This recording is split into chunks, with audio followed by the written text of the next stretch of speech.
That's the new power steering pump which failed.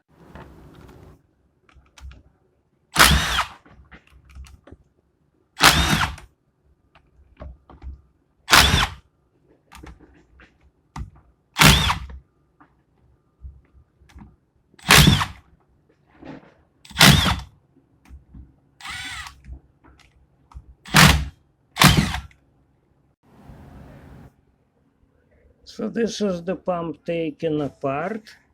We most likely will need to change those two rings and this big O-ring, which I will take from the new pump which stopped working. Those are the screws and the back side. So we need to keep this one nice and clean. I will put lint-free rag over this area. It still has some oil inside, so it will not be rusting. That's O-ring is stone hard. So I will try to see what condition is the O-ring in the recently changed pump and just swap it and see what happens. The rear cover gets stuck, so I'm tapping M10 by 1.25 threads inside of those big holes. Then I will put some pins down the hole and use standard Toyota or Honda 10mm screw to make few turns and to jack it off.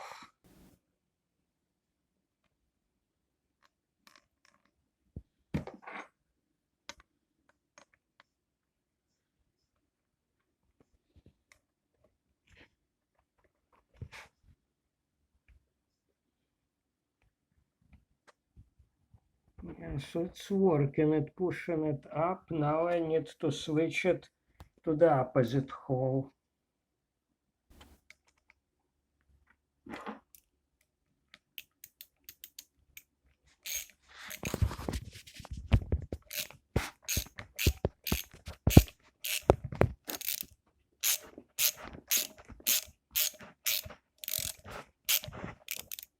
Alright, now I need to switch it again. Looks like it's variable displacement one, same like used on the previous models.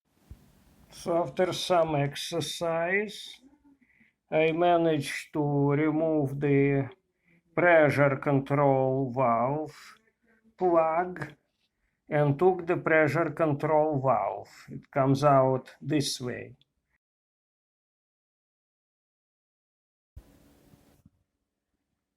That's 12 millimeters.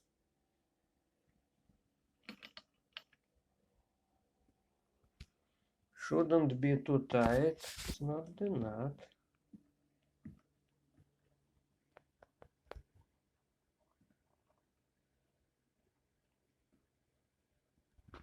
The spring is not very big, but I place it sideways.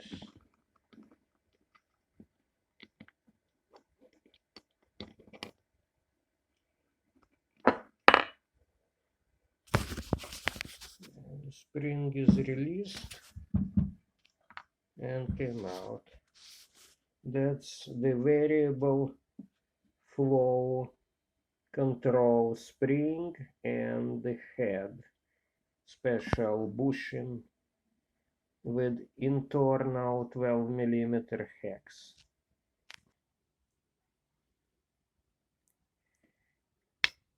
Yeah, that's how it moves.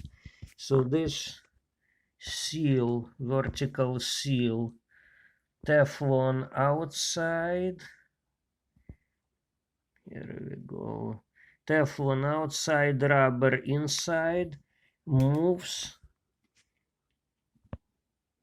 against this area of the outside cam ring.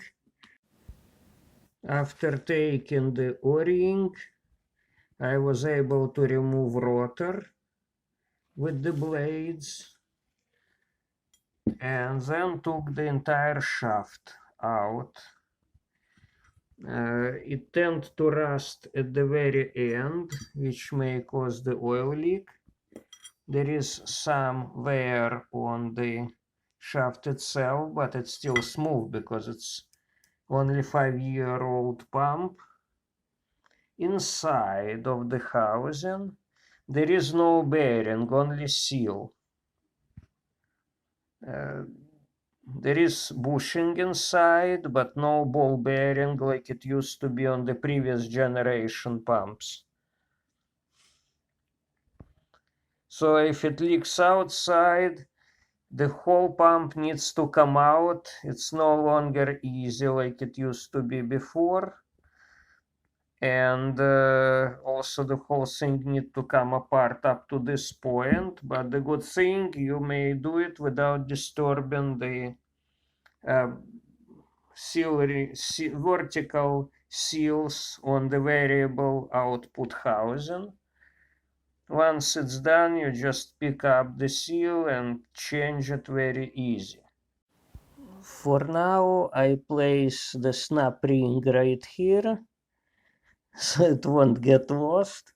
This pump most likely will be going as a core for the core charge, so I not have to worry about cleanliness of the pump. This is fully disassembled old broken pump.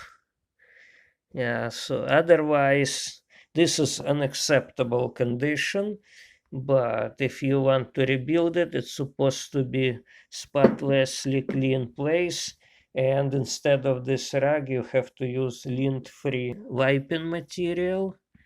So this part, which is the bottom plate in the housing, well, it went relatively straight and it bottoms out.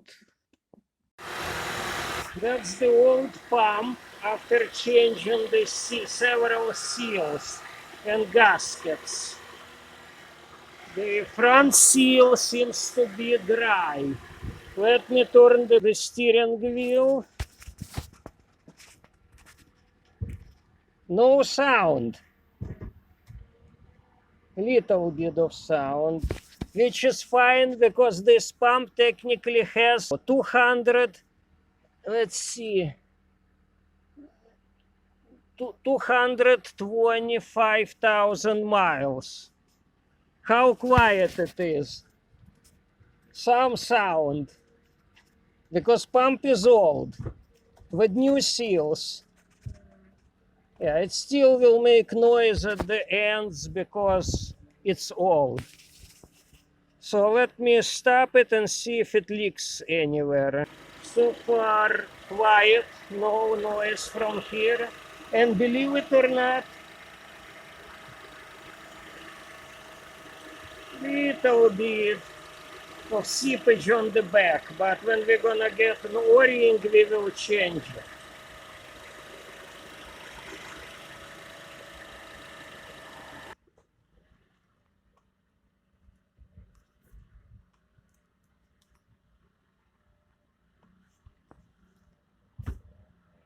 That's the end of the travel, no noise. I'm happy.